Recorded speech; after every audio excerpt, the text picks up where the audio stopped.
Hi, my name's Adam Collings, and I've been in marketing for the better part of the last 20 years. And I wanted to make this video because it gives me a chance to add some context to the experiences that I've had and the things that I would bring to the table.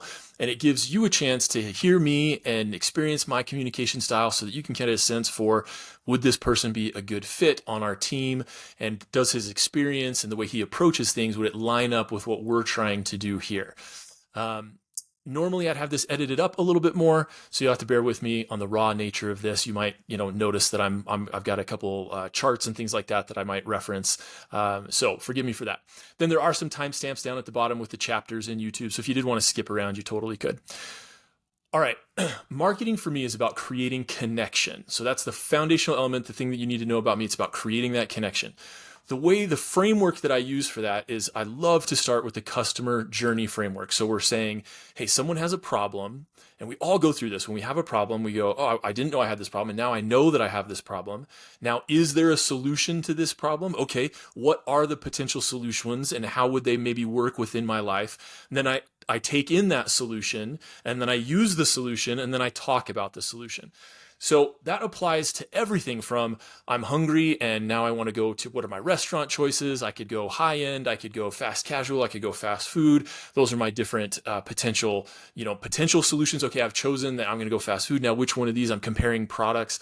Now I go and I eat that food, and was it good? Was it bad? I'm talking about it on social media. I'm telling my friends about whatever it is. Everybody goes through that process, whether it's choosing food or choosing software. That process. Now, you might go through them faster based on how involved that research phase is, but everybody goes through those. And so as a marketer, what you're trying to do is understand, what is my ideal customer persona? What are they thinking, feeling, and wanting as an outcome at each one of those stages? And am I providing them help in each one of those stages, therefore establishing myself as the trusted authority as they move through that experience, so that when it comes time to purchase, it just makes sense to go with me because I've been there all along helping them go through this. That's pretty idealized, I understand that, but that's the framework that I take into every marketing role that I've ever had. Reporting then should be focused on whether or not you are having an impact at moving people from one of those stages to another. So many teams go off track saying, oh, we're going to create content, we're going to have a campaign meant to make people aware of us. Well, why didn't we sell a bunch with that? What were the sales numbers? Well, sales outcome is not what they wanted at that stage where they were just comparing solutions, or whatever the case may be. So from a reporting framework, we can't just do all these fancy activities and not be accountable for them, but we want to be accountable for them in a way that makes sense. So understanding what can we approximate that would indicate to us they have gone from being problem aware to now they're aware of our solution, or they're aware of our solution and now they're aware of our product, or they've gone from product to add to cart, so now they're considering. So it's kind of understanding how can we measure those things and hold ourselves accountable for what we're doing as a marketing organization to help people move through that. Those frameworks are incredibly useful from an overall strategy standpoint, and then on a channel by channel tactical execution standpoint, because it allows you to align on the messaging frameworks, and then it allows you to measure things in a way that is easily understood between your team and across stakeholders and different people that might be interested in what's going on there. So every company's at a different level of marketing maturity with what they need. Some people are just trying to establish product market fit. And so the marketing activities that you're doing, if that's what your goal is, are going to be different than if you've established it and you have proprietary technology and you've been accepted in the market. Now you're trying to grow. These activities over here would be different. But everything that you're trying to do is identify where people are at in that journey, establish yourself as that authority, and help influence them as they go through that process so they choose you, and then they advocate for you in their different spheres of influence. So I recognize that people, different marketing orgs are going to have different needs across that board, but with a similar foundational background. Okay, now when it comes time to go to market, how do we understand our customer journey? Now what are we going to do? Well, I'm big on two different theories, two different frameworks here. One is called jobs theory, and the other one is the story brand framework. So jobs theory says, people don't buy products, they hire them, and they don't buy those products into just for the sake of buying the product. They do it to make progress in their life. So we want to understand, what progress is someone trying to make when they're bringing this product into their life. So for example, if I'm selling reporting services as an analytics agency, people don't really want reports for the sake of having a report. It's because that report allows them to make certain progress. What is that progress? And how can I message around what the progress is that they're trying to make? That applies to every product across the board, whether it's a service that's B2C, B2B, or whether it's a product in any of those areas. People want to make progress, and we as an org want to identify what that progress is so that we can center our messaging around helping them make that progress. Then you get into the story brand framework. This is the idea that like your customer is the hero of their story, and you are not the hero of their story as the brand. You are the guide. You're Yoda, you're Dumbledore, you're whoever you want to be there. You're there to guide them through this process. And so I work to create a messaging framework there. And there actually is a script that you create by saying, hey, you as the ideal customer, you want these kinds of things, but you run into these kinds of problems.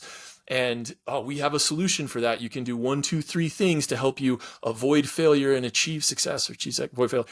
So you kind of create a palette there of a story. And at the center of your story is your customer that is the hero, and you are the guide. That then informs all of the content that you create, whether it's social, whether it's blog posts, email, brochures, whether it's trade booth content, whatever it is, you're putting your customer in the hero position and positioning yourself as the guide. So once everybody in the org, or at least in the marketing org, understands what that story is, it gets much more easier to pick colors from that palette that you've created to brand the material, to keep it unified, but also be able to leverage it up in different ways based on where they're at in that customer journey and what progress they're trying to make. So this is all with the idea that you're trying to get the right message in front of the right person at the right time to create that influence and then measure how effective you are at that. And I'd love to talk more about how that measurement can kind of take place. I won't go into detail here. But whether you're generating leads, whether you're doing account-based marketing, whether you're an e-commerce company, it's all about that same idea of what is the message? If I'm selling a high-end luxury e-commerce brand, and when people are on Instagram and they want to feel an association with luxury, or they want to feel aspirational about those things and they don't know who I am, then I'm creating content that puts my brand in that aspirational space. And if they're engaging with that, then I'm kind of measuring the engagement and kind of, is this successful, is it not? And then we're trying to move them into the next phase, which would be, hey, that this is an aspirational brand. Now come to the website. And now we're moving into, I'm now solution aware. If I want to be aspirational luxury, then here's a potential way I can do that. And then when they're on the site, what are they engaging with? How are they consuming that? There's lots of tools there, tons of experience that I'd love to talk about in terms of how we can segment the audiences online, be able to understand, hey, for the people who added to cart, who spent 3 or 4 minutes on the site, who did these other things, I want to watch their screen sessions. So I can sit there and learn and take 10 minutes at a time, watching their mouse move around and try and develop that empathy.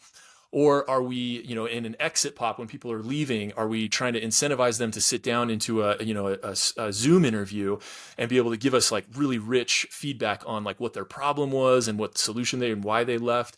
So all those kind of things, I love doing that kind of research as part of that right person, right message, right time kind of thing.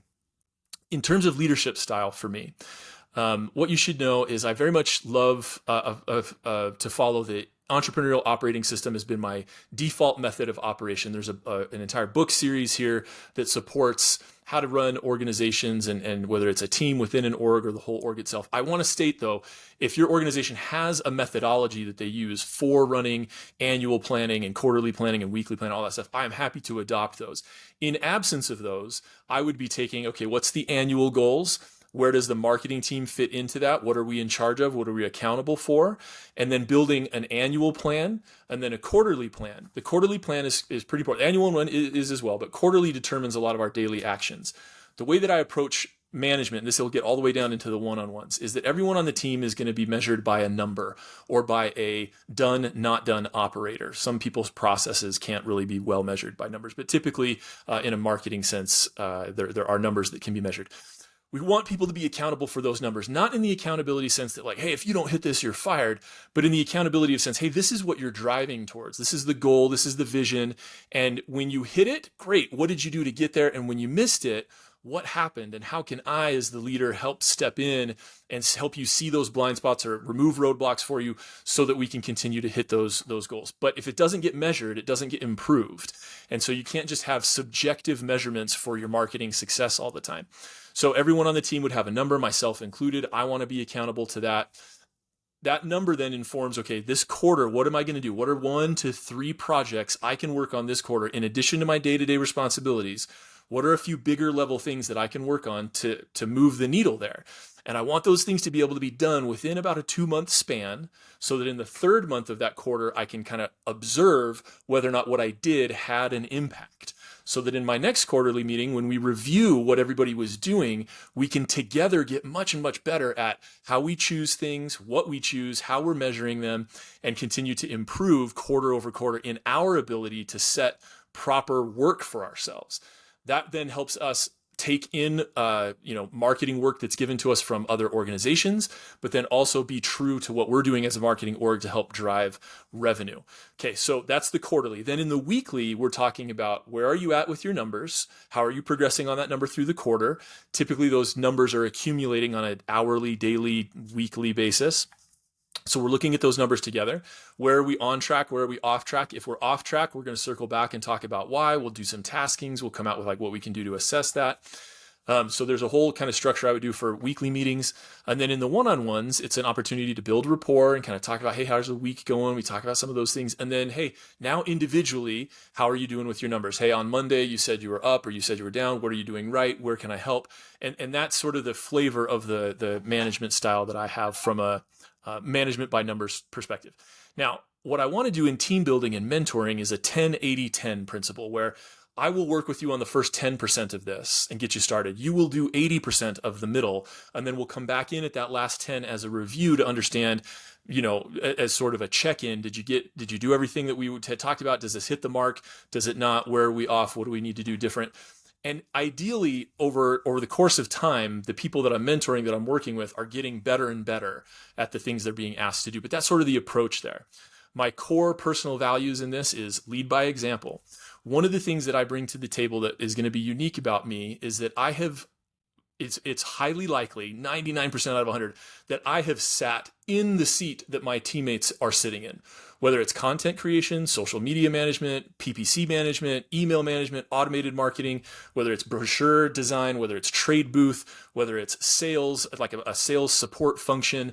In my career, I have intentionally chosen roles where I could get deep skills and understanding in those areas, not because, obviously techniques change, but I wanted to be able to have a well-rounded background so that when I got to a point where I was leading a team, I could successfully say to them, hey, I can help you. I can be a thought partner here, not just an empathetic ear, but I understand how this platform works. I understand how the messaging works, and I can help you bring this all together from a tactical and a strategy standpoint, more than just like, oh, I've got experience doing this and I can kind of nod my head along with you.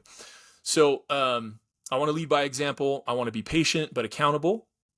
My version of accountability is not making people run laps for missing their numbers, but really trying to understand, like, what is it that went right? What is it that went wrong? Why did it go wrong? And it's not an accusational thing. It's are we cognizant of the areas that we missed, and how is our judgment on those things so that we can improve?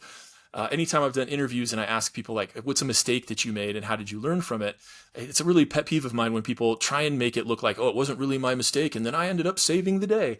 When what I really want is, I didn't want that story. I wanted the story about what you learned about yourself and how did you apply that into your own working relationships so you could get better. So that's sort of the flavor of accountability that I'm going for. And then really progress over perfection here. A great plan never executed is not nearly as good as a B+ plan that's just ferociously attacked. So let's just, progress over perfection. Obviously, we want to make sure we're representing the brand right. We want to make sure grammar and all that stuff. Those things notwithstanding, it's just we want to move fast so that we can learn fast. So let me talk about my work experience real quick. So I'm going to go through my experiences here. So head of marketing and sales at AdMine. So AdMine is an analytics consultancy. So brands are coming to us when their marketing data is like, we're not quite sure this is accurate. We don't know what to do with these numbers or those numbers. Can you help us bring this stuff together? So in that scenario, I was in charge of all of sales and all of marketing. And so I was going to market I was coming up with the brand strategy, the go-to-market messaging, choosing the channel mix, managing the budget, getting things out there, and then watching the traffic come in, fielding the phone calls, using that as an iterative loop to continue to get better at what we were doing there. And what was great about that is that the people who were calling us were marketers who then had issues with their own marketing. So there was a very consultative nature to the discovery call, and then our pitch calls, and then our sales calls, where we were trying to say, our job as AdMind was to understand everything they were doing from a marketing perspective so that we could offer constructive feedback on both what they could do better and how they could measure it more effectively to continue to get better as an org. And so that meant we were getting problems from everybody from super high HIPAA regulated finance, or not finance, healthcare, finance, EDU company, big universities coming to us, all the way to, e-commerce brands, lead gen brands. I got to experience and really get my hands dirty understanding a ton of different businesses, across a lot of different spaces, which has given me a really good perspective on what people are challenged with in the different markets that they're in, and what people are doing to improve and to, take their products to market in those different areas. So specifically, PPC ads, email, social media, remarketing, brochures, case studies that we would send out, partnership management, white label management. And then when people would come, I would do the discovery calls with them. And then I would review those calls and kind of decide what kind of solution we needed to propose, and manage them through that process. I was the owner of HubSpot, which was a CRM that we used, and MailChimp to do the automated marketing and all those kinds of things. So I'd love to talk about that more, any of the things there that would apply. Then I served as the director of marketing for Listen Technologies, which was a manufacturer of electronics for the assistive listening community. So Listen Technologies manufactured it, and then we distributed it. And sometimes our distributors would then sell to businesses, or they would sell direct. And so it was kind of this 1 or 2 step distribution process that we had to be real cognizant of to not disrupt the boat and make sure that the pricing was well aligned. So you kind of had different partner groupings, whether it was like a direct to consumer or a distributor or a channel partner or an end user.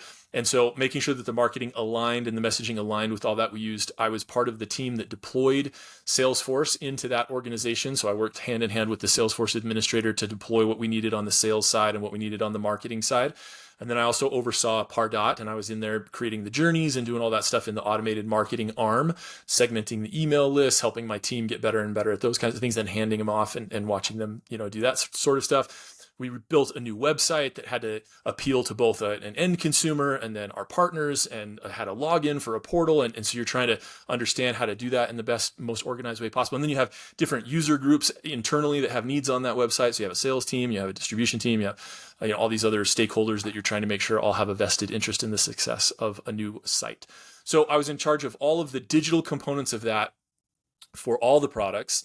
And then I was in charge of all marketing for a product line called Listen Talk, which was a more direct to consumer brand that was a like two-way walkie-talkie, two-way tour guide sort of system, which was really fun because you most commonly think of that in like a museum where you have a museum leader and then you're there and you all have walkie-talkie. You see this all the time when you go to museums. People have the headsets on and someone's talking, and that way they can communicate and don't have to shout if they're in these big noisy environments. Well, we have a much better product than what was out on the market for that. And so we decided, there's other applications for this. Think about what's the progress they're trying to make? Well, they're trying to be able to communicate with a group when noises or distance are a problem.